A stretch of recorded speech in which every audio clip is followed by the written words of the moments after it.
Hi,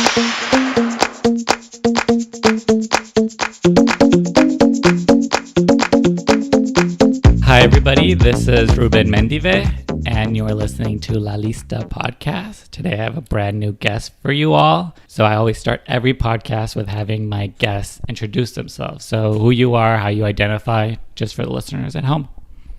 Hi, my name is Mireya Vela, and I'm originally from the city of Monte here in California.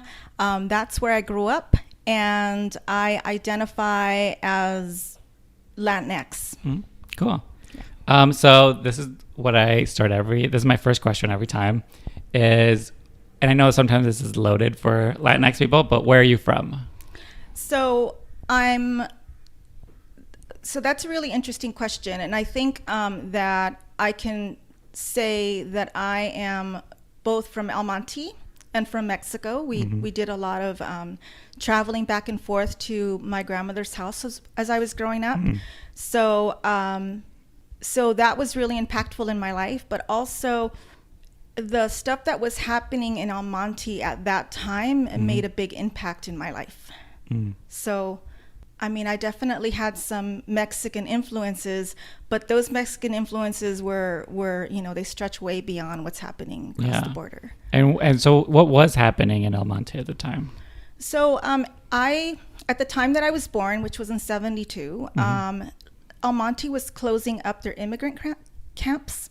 So they had segregated people that were immigrants that were coming in, or were migrants that were coming in and picking food, and they had all of these different camps where they had people separated from the general population. And that feeling or that sentiment, it didn't go away. So once the camps were closed and they started doing things differently, El Monte continued to think that they were a mostly white city, a middle-class white city. So when I was there, it was definitely like farm country. The apartments that we lived in were probably initially designed to hold migrant workers. And then in the back, way in the back, if you kept driving towards the back of where we lived, there were cows and there were pigs and there were goats. And so, and chickens. And so I had the pleasure of being able to grow up around animals, which is really great. But I also got to watch those animals get shot for food. So El Monte got stuck in this belief that they were a middle-class white community. And when I went back to do research there, because I went back there, many, many years after I had left, I realized that they still thought that they were a middle-class white community. And so we had to work, not me directly, but the group that I was working with were trying to change how people saw the city and how they thought about resources and how they thought about what the community needs were. And you say like the city believes they're one way. What is the reality of El Monte? El Monte was there was a lot of immigrants there, and I mean I could probably pull the numbers for you, but I think it's primarily Latino, Hispanic, Latinx, immigrant community, lots of Latinos, and very, very high abuse rate. So child abuse and domestic violence rate, and very poor. And so you're saying that the city definitely thinks they're one way. Is that reflected in like who's in charge of the city? Like, is it? Well, yes. So they're changing the way that they see that. So the last time they did an evaluation or they looked at what the city thought of themselves, this was about 13 years ago. And they all thought, oh, this is a white middle class city. And then everybody was like, what? Yeah. ¿Dónde? Yeah. And so they did an evaluation of the city and found out, of course, that it was not a white middle-class city. Yeah. But you wouldn't have known that by looking at the people in charge. All the superintendents were white. All of the people that were politically active and were in charge of the city were white. And so, it really made a difference on how things were being run and how the schools were being provided for. Yeah, you're right. Because how can you help people if you don't even acknowledge that they exist, and how do you dole out resources and all this stuff if you or if you think you're a white middle class city, then you're not very concerned with poor brown bodies, No, and you haven't really taken the time to design the infrastructure of the city to serve those people. Yeah. Let me give you an example. One of the things that was really, really difficult, or has been really difficult to change in El Monte and other cities, is the way that Latinos approach the Latinos and Mexican Americans and our group of people tend to approach the school system, because they don't know that when the kids graduate, that they have to apply to colleges. So that's not something that, it doesn't work like that in every country. Yeah. And so those are the kind of things that you have to really look at carefully and think, okay, so I understand that this is maybe the way we do it in the US or in California, but the context is going to be different for these people, because in their countries, people automatically end up going to college, like they're placed. Yeah. And so they're not going to understand A through G. They're not going to understand graduation courses. They're not going to understand applications. Yeah. And so those are like really, really basic things that you need to know if you want like a community that's moving forward and actually progressing. Yeah. Yeah. And you mentioned that you would go visit your grandmother in Mexico. So where did she live? So she lives in Baja. She lived in this small town next to Tijuana, Tecate, and I spent quite a bit of my childhood there, and it was so awesome. Yeah. Yeah. So what was it like? So it's different when I think it's really different when you're in a city, because you are just very restricted. You're restricted by the way the city runs itself. It's much busier, and there's a lot of strangers, and and when you go down to a place like Tecate, at least at the time when I was growing up there's all of these different things that are completely a surprise. You don't know if you're gonna turn on the water and water's gonna come out. Yeah. You don't know if the lights are gonna go on or if there's gonna be a blackout. And so there's so many things that are unexpected that completely changes the way that you live, right? And so one of the other things that used to happen, which was really cool, is that my mom will let us loose. And so we basically were on our own almost the entire time, except for feeding times. Yeah. But we were in charge of us. Yeah. And that was not what happened here when we were here in El Monte. Yeah. And, what was your, parents' story? Did they grow up in El Monte too, or? No, my dad is from Michoacan, and he immigrated here illegally. And my mom was from Mexicali, and she immigrated here legally. So my mom just happened to have parents who were savvy enough about the system that they were able to get here with her paperwork all set up. Yeah. My dad's family didn't do that. So after my dad had settled here, he got his paperwork in order. And so what did they do for a living? My dad worked in the shipping department of a company, so he shipped out products.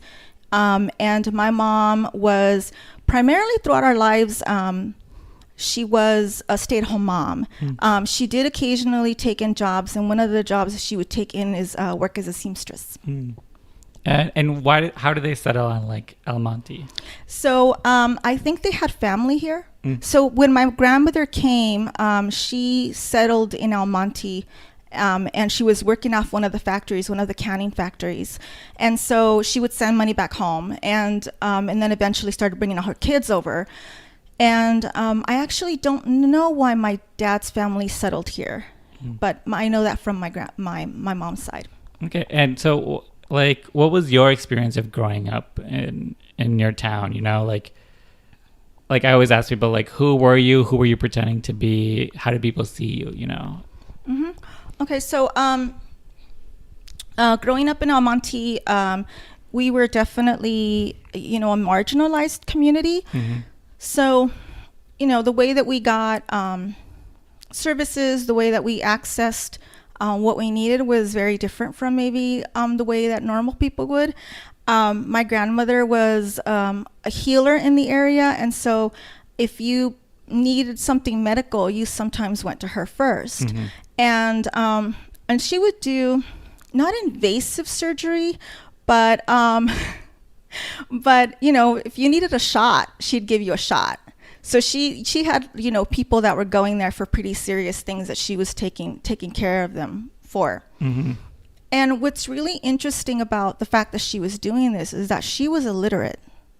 So she didn't know what people were giving her to inject into their bodies.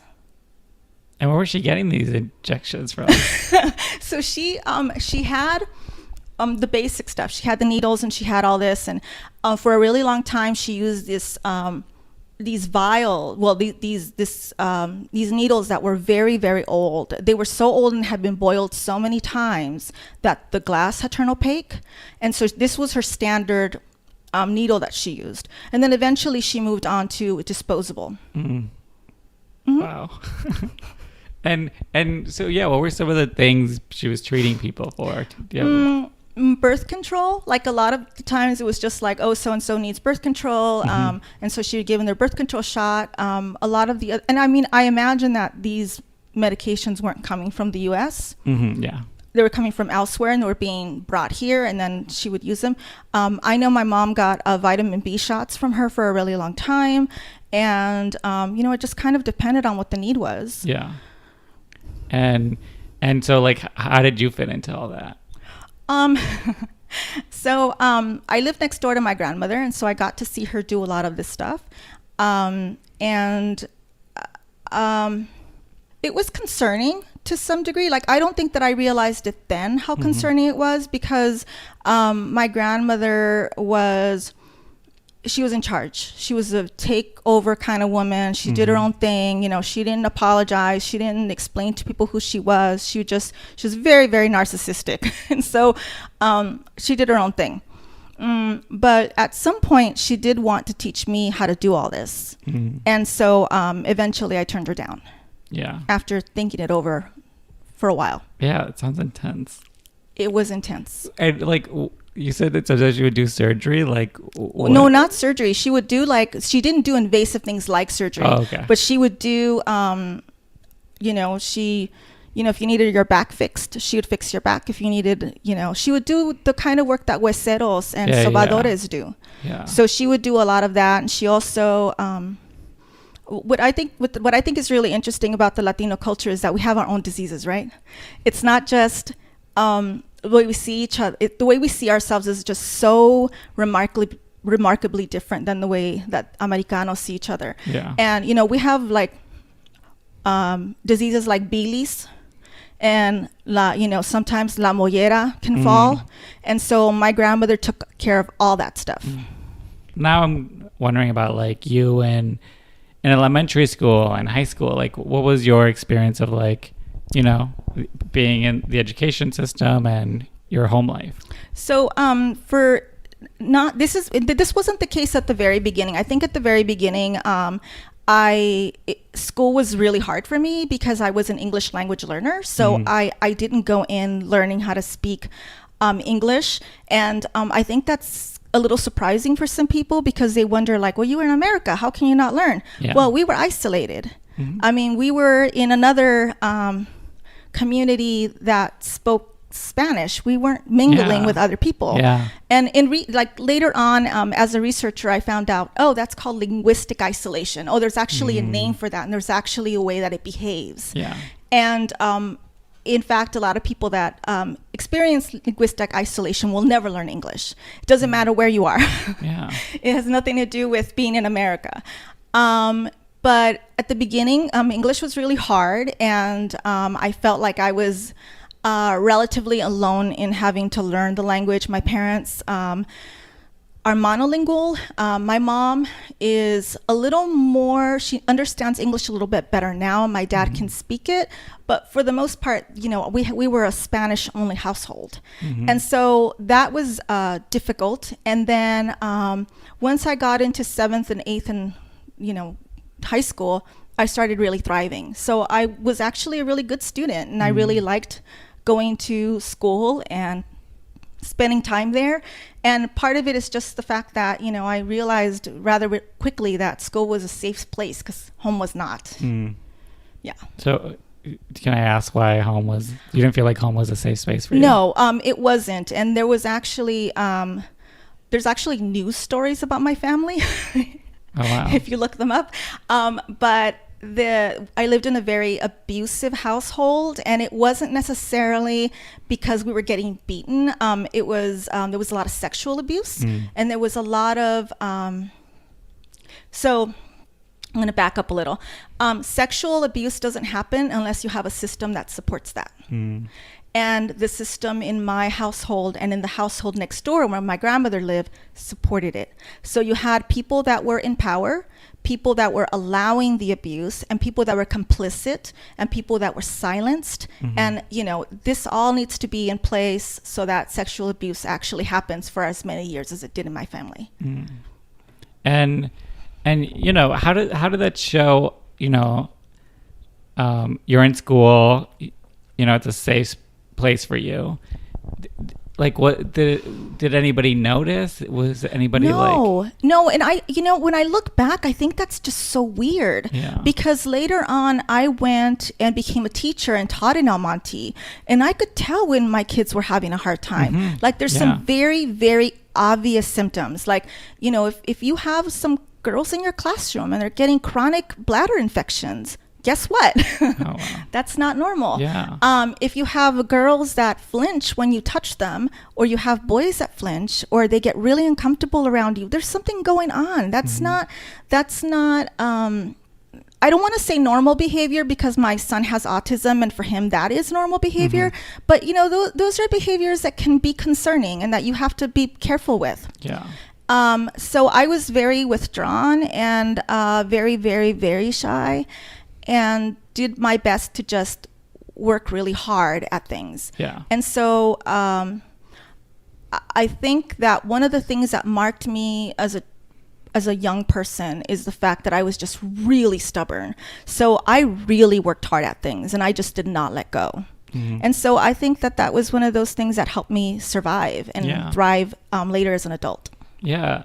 And, you know, you mentioned that, you know, your family was like in the news, like how much was known about what was going on in your household? And like, were you ever confronted with that outside of like that? So the news stuff happened more recently. I didn't have to deal with it because I'd moved out by then. And so one of the things that I do to kind of handle all of that stuff is just kind of monitor where the abusive people are.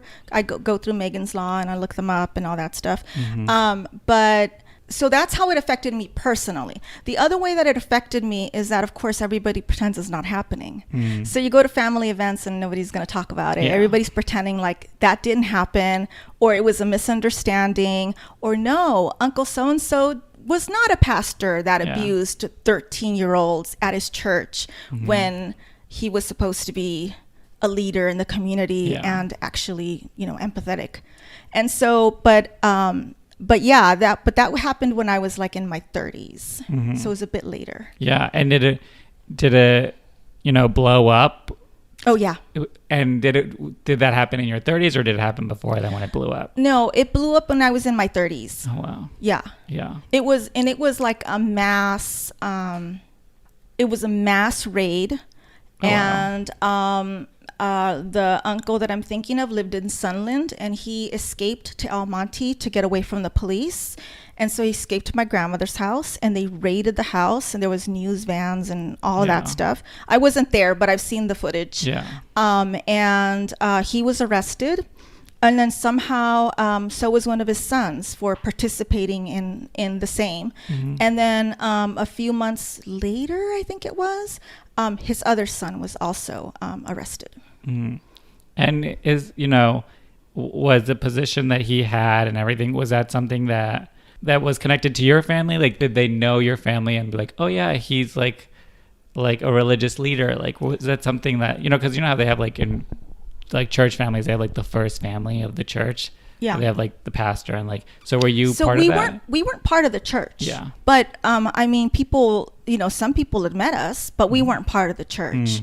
I personally found the religion and the church to be kind of creepy. But that's just kind of like one of those things when you're a survivor, you tend to get creepy feelings around certain situations. Yeah. And so I just thought it was really creepy. Yeah. And my family, I'm not going to say that they understood why I thought it was creepy, but I just had a really bad feeling about it. Yeah. And also this person who was arrested didn't like me. And so whenever I would show up at the church or I had to be at the church, I was the sermon. I was the center of the sermon. So he would talk about what a horrible person I was, or how I needed to be forgiven, or how this or that. And I didn't, for a really long time, I didn't understand. It wasn't until he was arrested that it occurred to me that he felt wrong when I was there. And so he needed to say something. Yeah. Yeah. And it's like he's attacking the person that is looking right at him. Oh, yeah. Yeah. And I had a reputation in my family for being very defiant. I wasn't necessarily a troublemaker, but I wasn't going to pretend something wasn't happening. Yeah. I was all about the truth. I was all about honesty. I was all about being very direct. And so I wasn't going to play the kind of games that you play when you need to survive in a family like that. And so it was just one of those situations where if everybody wanted to pretend he was the priest or the pastor and he was a good person, well, that's bullshit. I'm not going along with that. Yeah. I know what's going on. And so, it's really interesting because we talked a little bit, we talked about what it's like to be from two cultures. And this isn't different from saying, what's it like to live in an unhealthy environment, a very unhealthy environment, when you're trying to be healthy? Yeah. Like there's that duality there as well. And with the abuse and that stuff that was going on, because at the time that this is happening, and and the year, and I think we've grown a little bit since then. But how was it just? How known was it, and how unspoken was it? So that's a really interesting question. I actually don't know. So if you're talking about the people in my family, I think it was known. And I think that they hid it for decades. So think about how much work that takes to hide something for decades. So I wasn't the first person, and I wasn't the last person. I was somewhere in the spectrum of all of the people that ended up getting abused. Yeah. But I'm thinking that that family had been supporting and protecting and catering to abusers for, 30 years by the time I came along. Yeah. Just very long time. Yeah. And, do you even know why it was set up that way? Or Yeah, it's a misogynistic. I mean, they hated women, and they didn't mind saying that they hated women. They hated women. They treated women like they were nothing. They tried to teach me how to be silent, and as you can see, I am not silent. Yeah. So, but they try to teach you that, one of the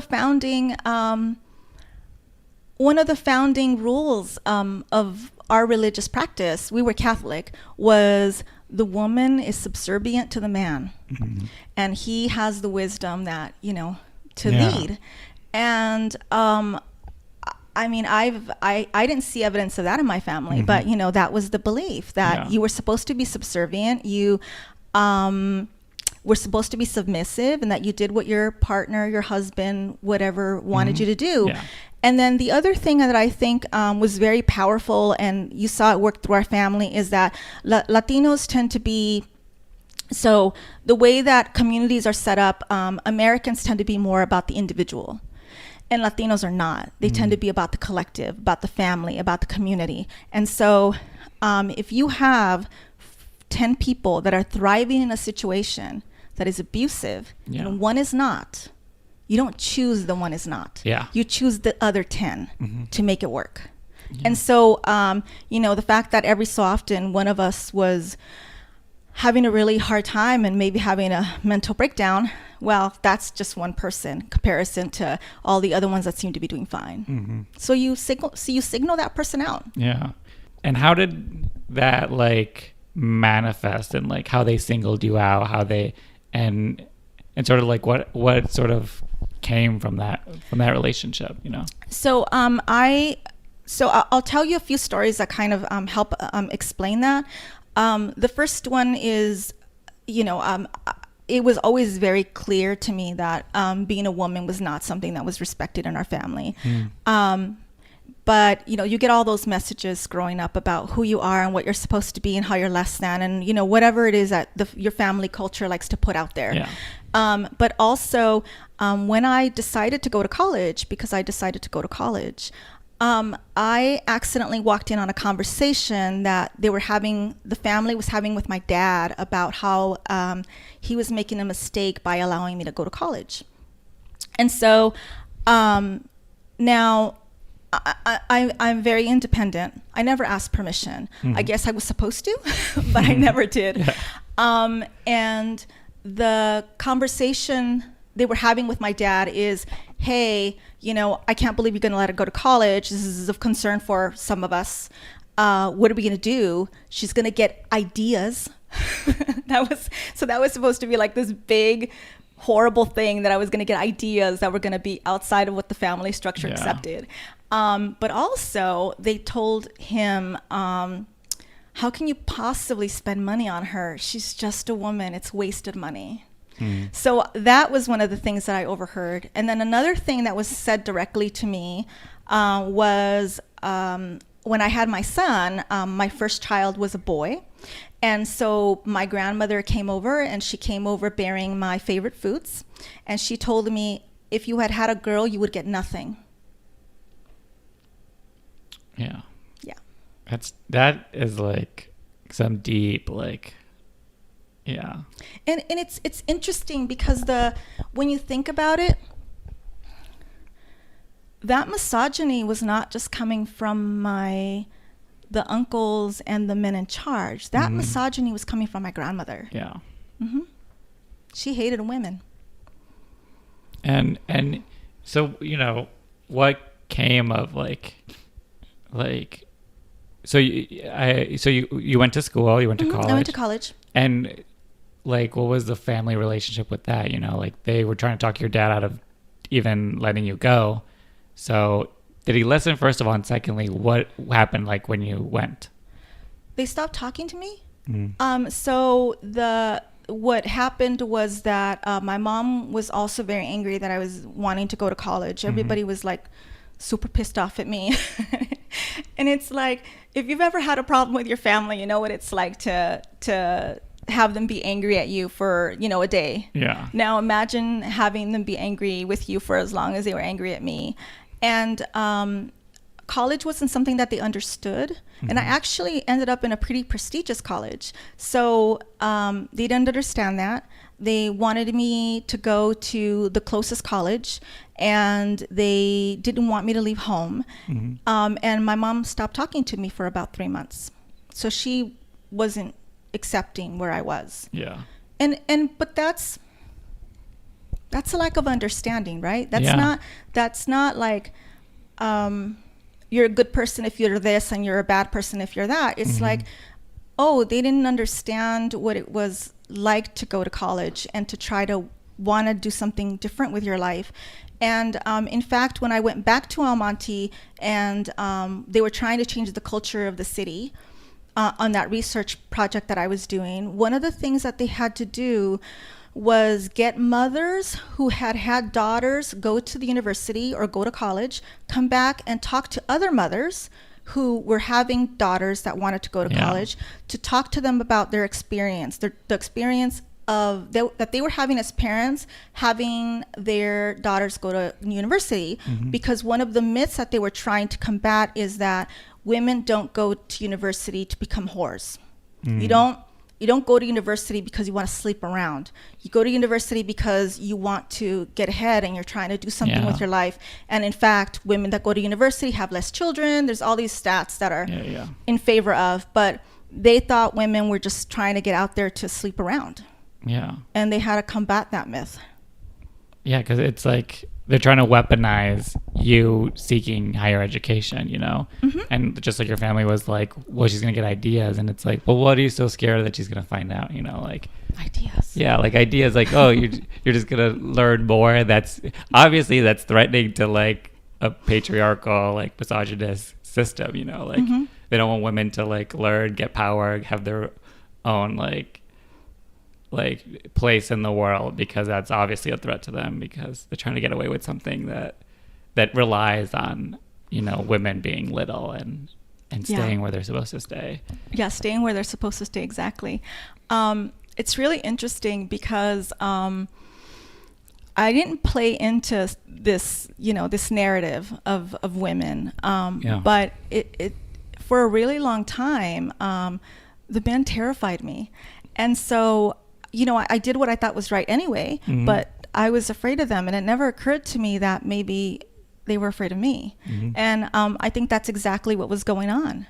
That they had, you know, I was the first woman in the family to go to college. I was the first person to graduate from college, and the first woman too. And they didn't know what to do with that. All of the rest of the boys that were part of that family that grew up with me, one of them attempted to go to college and quit.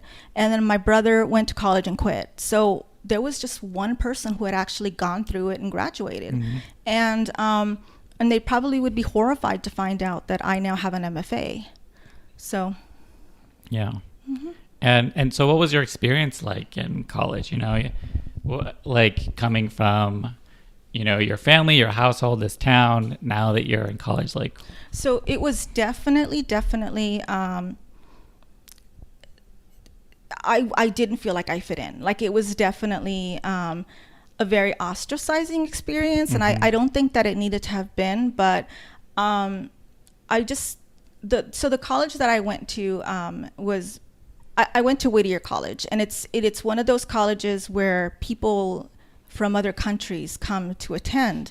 And so they had a very large population of people that had come in from Europe and other countries to attend there. And so there was all this context that they had that I didn't understand. So I had gotten a good education, right? Or at least a pretty good education, good enough to get in.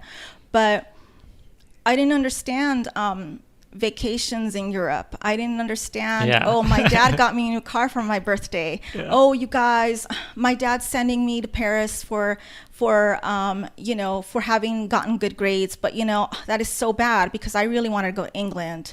And you know, it's like I didn't understand that as a way of measuring success. Like I just didn't get it. And so, you know, it was challenging for that reason. And also, so I was dealing with that socially on campus, right? All those different things.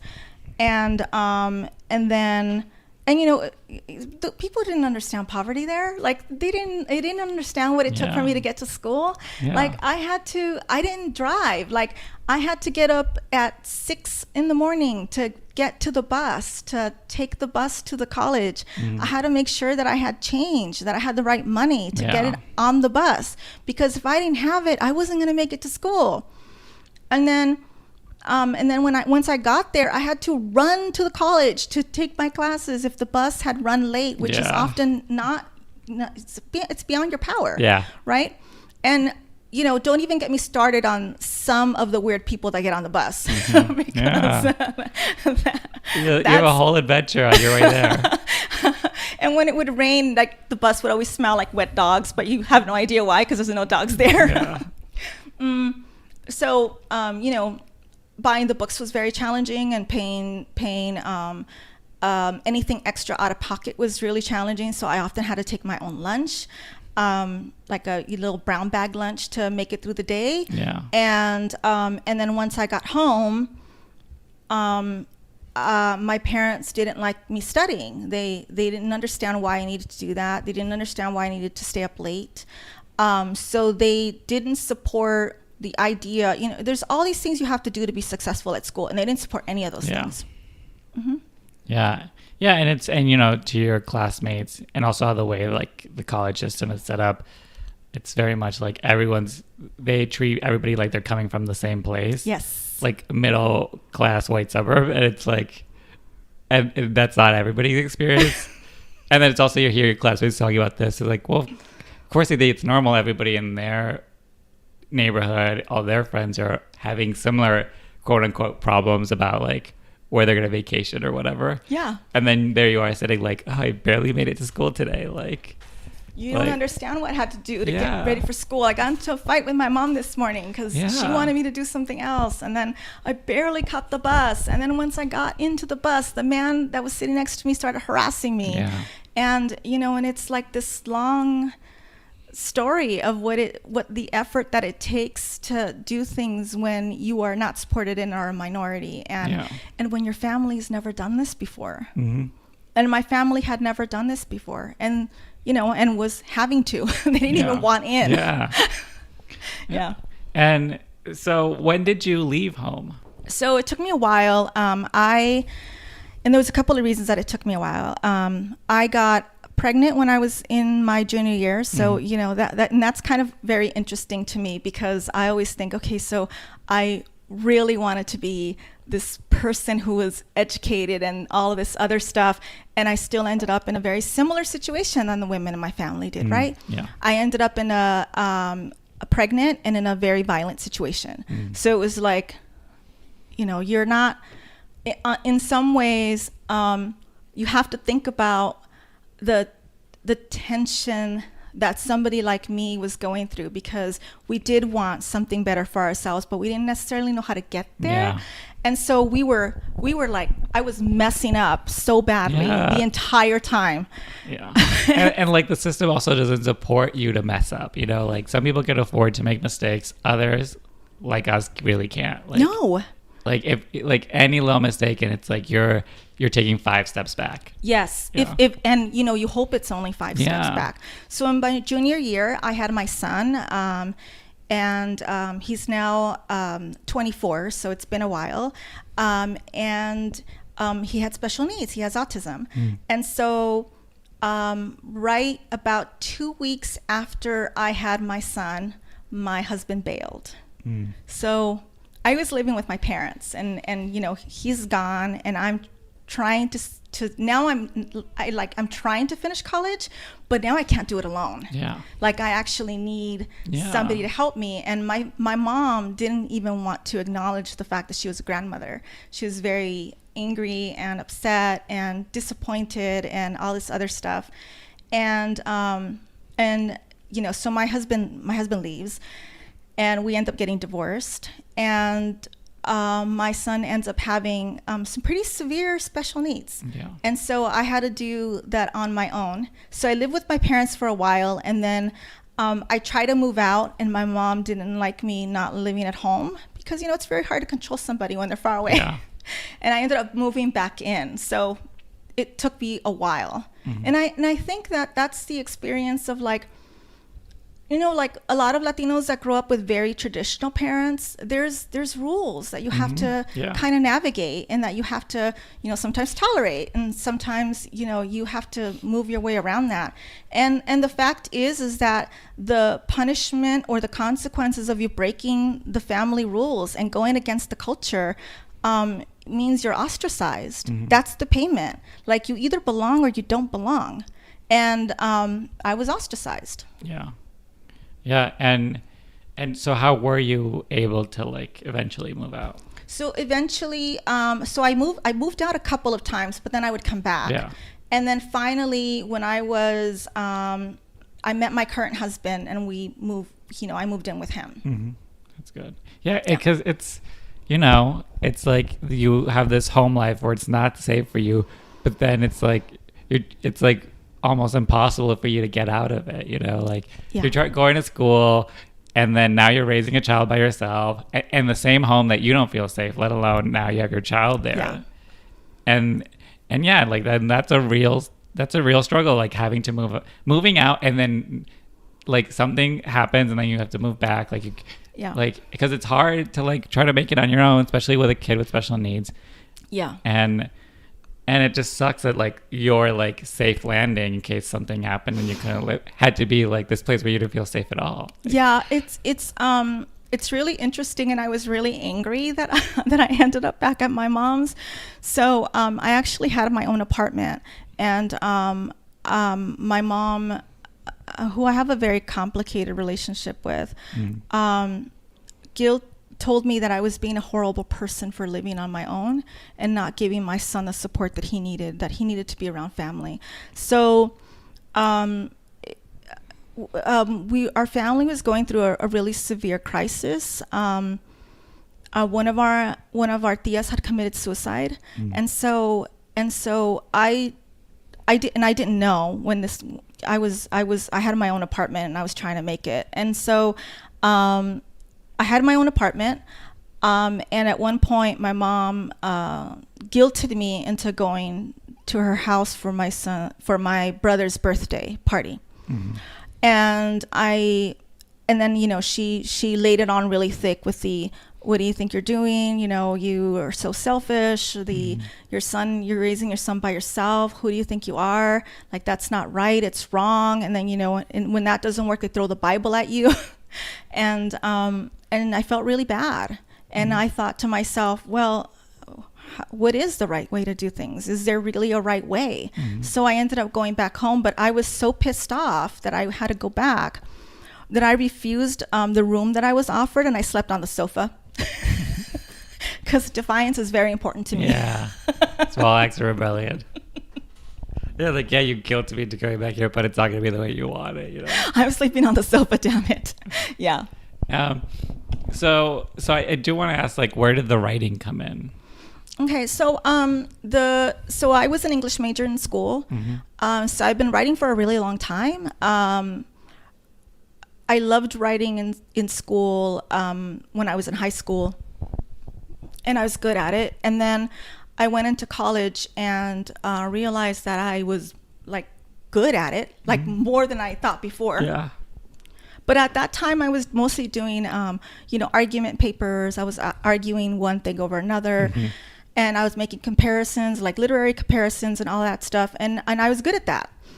And that was fine. That was working for me. So when I got into research, I was very familiar with how to put together a paper that, that argued for something and that gave recommendations and all of that stuff.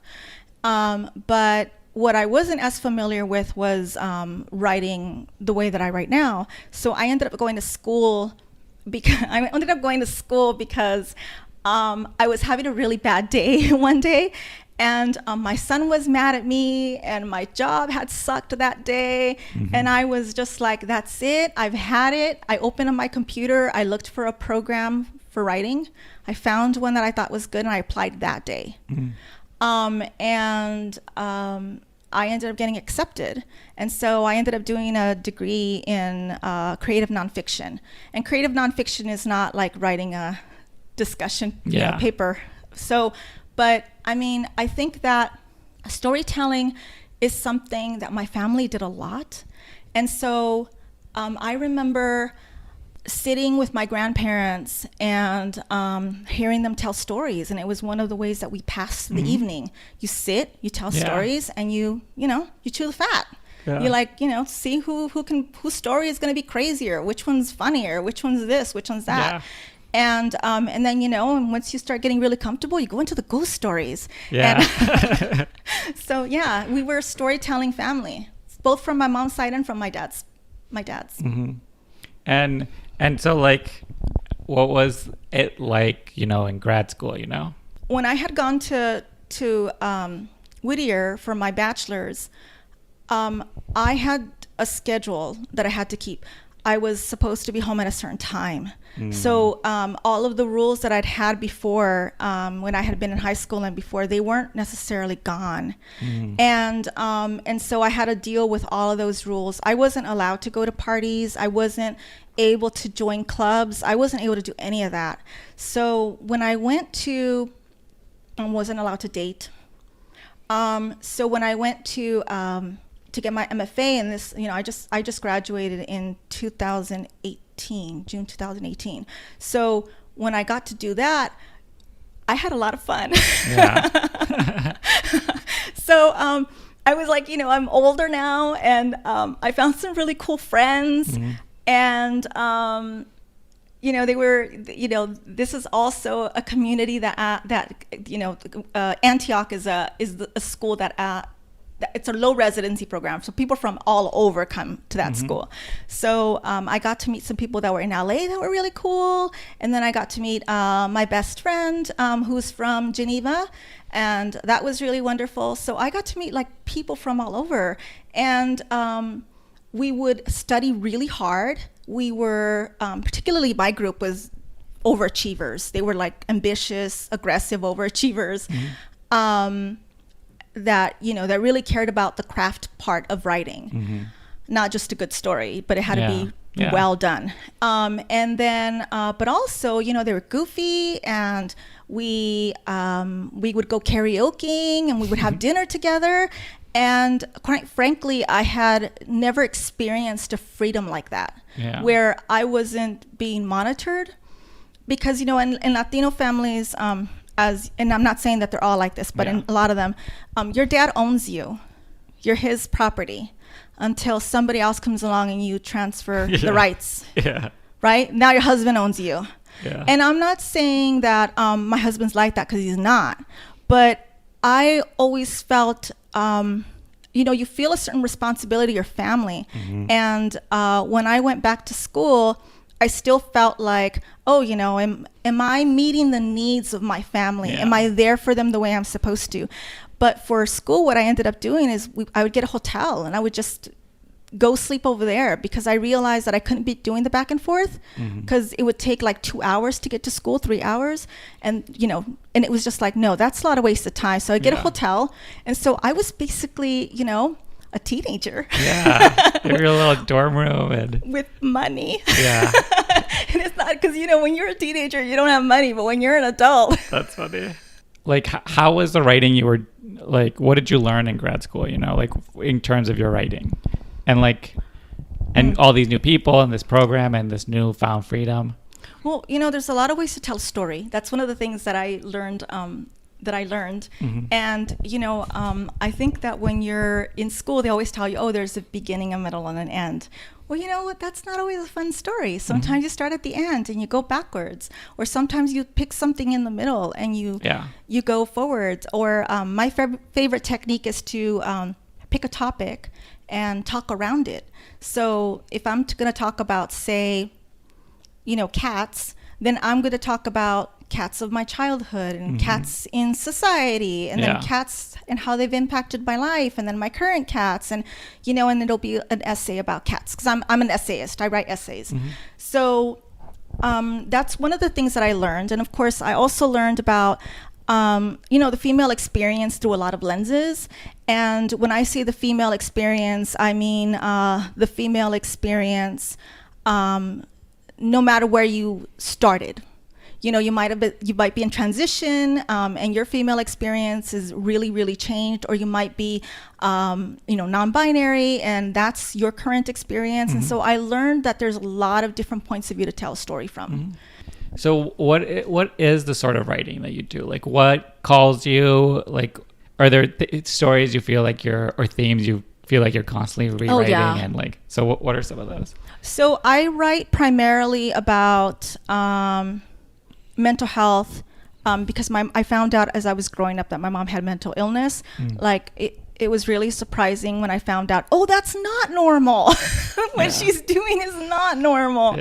So I write a lot about mental illness. I write a lot about autism, because it's one of my experiences, and well, not my experience, but my son's experience. And I write about myself as the support person in that relationship. And I write a lot about abuse. And I write a lot about systems. So I'm going to give you an example. So most Americans, and I'm not saying all of them, but most have the right to marry whoever they want. And that's not the experience of all people. I think that we think that that is the dominant narrative in our society or community. Mm-hmm. I was at a community meeting and I met this woman who was telling me about her lover. And she was making it very clear to me that she was not faithful and that she had met this person who she was crazy about and who was the love of her life. And I was listening, and she said, because my mother picked my first husband. And I said, oh, how was that? And so she explained to me that when she came across the border into the U.S., her mother knew she would get raped. So I guess the rape counts for when you're crossing the border is like 86% from, I guess, age 14 or something like that. So they're really, really high. You could probably get more information on that from the book Tell Me How It Ends by Valeria Luiselli. So she talks about the 40 questions that people get asked when they're crossing the border, and one of them is a rape question, and the numbers are really high, especially for women. So her mom knew she was going to get raped. And so her mom decided to be savvy about who she would get raped by. So she picked somebody. So when she came across her mom, and the girl, she was a young girl. She wasn't, she must have been 16. And so her mom picked her rapist, and she was pregnant from that. And she had spent, by the time I met her, she had spent 20 years with this person. Mm-hmm. And so she didn't even like them. Like it's like you're marrying somebody who was brutal to you, and you're supposed to make a living out of that. And then so by the time I met her, she was in a situation where she was making peace with the fact that she was married to this person and that maybe she did want to stay committed, but she was also realizing that what it was like to be in love, because she had never been in love. Yeah. And so it was a really interesting way to kind of look at some of the differences in like how the American system works, and then how there is this alternative thread that a lot of people are experiencing that is often not discussed. Yeah, that is a good point. Because I would say that too. The dominant idea of our culture is you marry who you want. Mm-hmm. You fall in love. Fall in love. There's a love story, and my parents got divorced when I was or separated when I was 4 or 5. Mm-hmm. I don't think I know their love story. I don't know, but again, like my parents got married because my mom got pregnant. Mm-hmm. And that had been my dad's second marriage, where the first one, the same thing had happened. And then his third one, there was another reason behind it. And that's sort of how I've approached marriage and stuff like that. Because my boyfriend, his parents are still together, high school sweethearts, like 2 kids, house in the suburbs, beautiful, right? But I was trying to explain to him, people get married for a lot of different reasons, and that I don't truly believe that, I don't know if I believe in soulmates or all that stuff, because I feel like it's something that's been sold to us. But also it's you really have to look at why people get married, and not even just circumstantial, but also the trauma they carry, the things they're trying to heal with another person, being in bad relationships, it's all these different things that a lot of marriages end with divorce because, what I guess the first reason wasn't good enough, that they got married in the first place. So that was what would lead them to divorce. And, he has an opposite view just from his experience. But I'm more cynical of marriage in the sense that I feel like you need to be together 10 years at least as fully grown adults before you can That's interesting. But a lot of my friends are in their late 20s and they're all getting married. And to me, that's crazy. I would never, You're more cautious. I am more cautious, But yeah, it's this thing where, everyone, because sometimes I ask guests whose parents are still together, what was their love story? Just because I feel like I don't have one for my parents.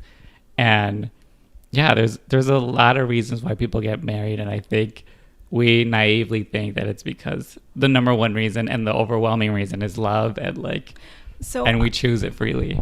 Yeah, so I married my husband, who is incredible and amazing, because I loved him, but he was also a good choice. Mm-hmm.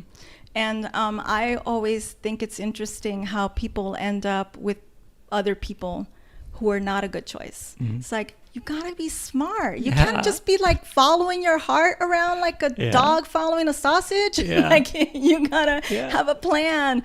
And I say that from the point of view of somebody who never did and had to like learn it the wrong, the hard way. Yeah. But yeah, I don't think that love is easy. I mean, I know women that have gotten married because, I have a friend who had an arranged marriage, and his mom arranged it because she decided he was old enough that he just needed to, he wasn't launching that boat, and she was going to help him launch it. Yeah. And so he married this person. And I've had women that have gotten married because they don't want to be alone. And, and sometimes because you want somebody to take care of you. Mm-hmm. Or sometimes you get married because that person reminds you of the dysfunctions at home and you haven't resolved that. So you need to go over that again and again and again. Yeah. Until you fix it. But you've picked the wrong person to fix it with, but you don't know. Yeah, that's what terrifies me. But yeah, it's like, and I also think it's like we, as like an American culture, we look down on like arranged marriages and like very insular communities where it's a whole family decision. But it's like, I feel like it comes from a place of just like, well, what makes you think, where do I get any better? Like we will judge people for arranged marriages. Meanwhile, like overwhelmingly, most of our marriages are someone gets knocked up, or at least it used to be, Like it's just like, there is a sense of choice and like love. But it was also like, you got pregnant. So like at the time, I don't think that's true as much now. I think it probably is. Yeah, now I'm thinking that too. but as a culture, I think we have more examples of like single women and like with children and like in more complicated relationships. But I think the norm always falls to like, just like what makes sense at the time. It's so interesting that you bring that up, because my second child, my daughter, was planned. Mm-hmm. And it was such a weird experience to actually plan for a child. And, I think about it all the time. And I would think, wow, this child is a wanted child. Mm-hmm. I'm not saying that kids that sometimes are, an accidental purchase aren't wanted. Yeah, they're all blessings. Yes, they're all wonderful.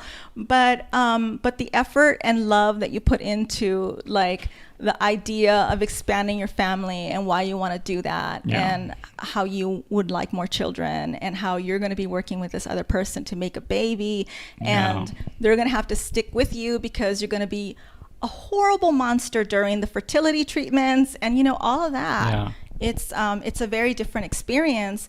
And then I would think about how my daughter had grown up with two people that had really wanted her. Yeah. And that she had grown up with grandparents who had really wanted her, because she's the only biological grandchild of on my husband's mom's side. Mm-hmm. So I mean, it's not the same experience. Yeah, I mean, like I think I have 4 siblings. I think my brother was planned and he's the youngest. I think he was planned.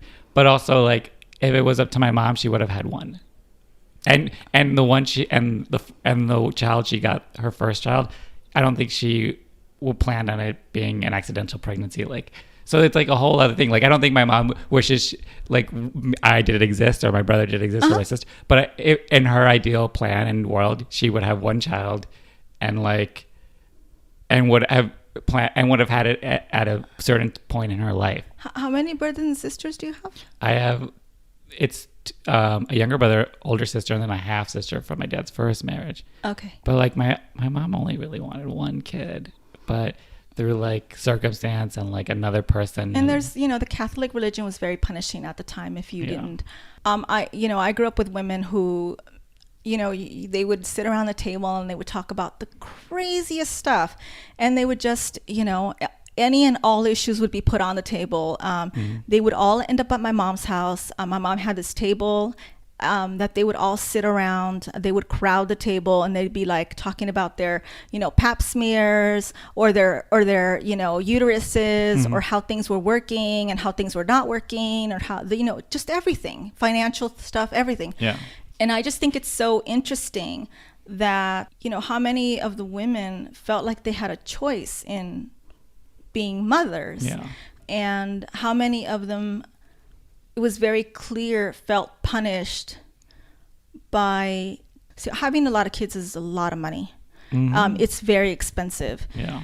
And it's basically a guarantee that you're stuck in poverty. And that maybe your poverty is going to be generational, right? Yeah. Your parents were poor, you're poor, your kids are poor. But so a lot of these women were wanting out of that. They didn't want to have 8 children or 5 children. So a lot of the women in my family were like, I didn't want to have 8 kids. I mean, they weren't like upset that they had 8 kids, but that's not what they wanted. Yeah. And so, and a lot of them were like, this is the Catholic Church, they don't let you, they ostracize you if you don't do what you're supposed to do. Like you can't be a complete part of the church because you can't take the host, or you can't be forgiven, or you can't go to confession or whatever. And a lot of them were doing it for like legitimate reasons. Some of them had, problems with their uterus, and they had been told, don't have any more kids. And here's the Catholic Church telling you, well, you know how the doctor told you not to have more kids?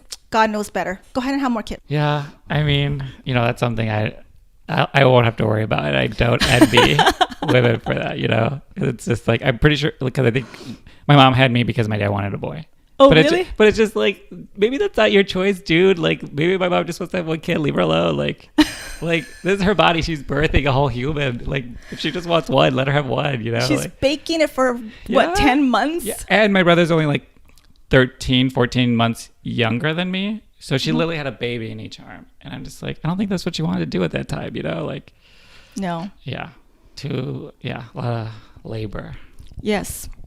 I mean, just keep it in your pants, man. Yeah. I don't know. But that's a whole separate conversation. No, this is true. So from my generation, it would have been keep it in your pants. For your generation, it's use birth control. Yeah. Yeah. And that's such a wide difference. It is. Yeah. So I do want to talk about, your book, your new, so if you want to tell us about it, just promote it for us. Yeah. So the book came out in April. It's a collection of essays. It's called Vestiges of Courage. You could get it on Amazon. And it was published by the Nashona, who is run by Julian Esteban. I think it's Torres Lopez, not Lopez Torres. Sorry, Julian. And he promotes work done by minority voices and marginalized groups. And so the way the book ended up getting published is he found me online for my artwork. And then he interviewed me for the magazine and then said, oh, what else do you do? And I said, oh, I've got a manuscript.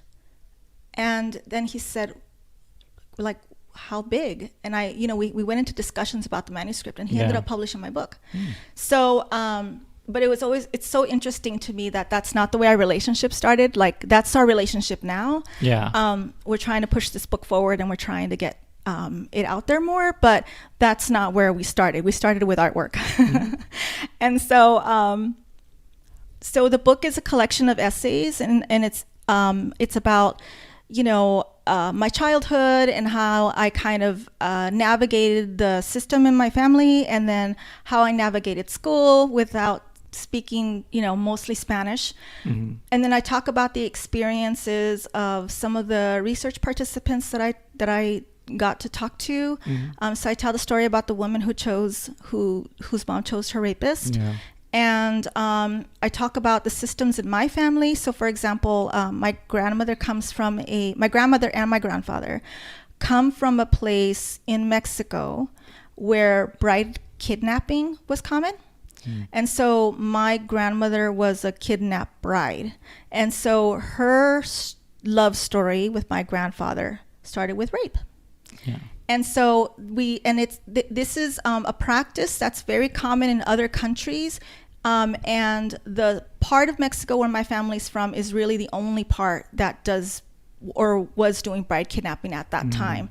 So so there's that. And then I also talk about some of the ways that, you know, things are moving forward for me and for my family and what I'm kind of hoping is going to happen next. Because I did start off from a really sucky place, and I want other women to know that that's not where you have to end up. Yeah. That you can be really, really screwed over, and then you end up in a really great place with a really, you know, wonderful partner, or not. Yeah. That you get to choose that, and that you could end up with really amazing children or not, and that you get to design the life that you want. Yeah. So if listeners are interested in like a more in-depth, complete telling of your history, and yeah, I think that's also important too. I think that's also why I do the podcast, just so we can like be examples or something that other people can look to and sort of relate their own experience to. So one of the stories that I have in the book is it's called Ethnography: Why My Body Hurts. And it's for people that might not know, Kaiser, along with another organization, did a study that was aimed at adverse childhood experiences.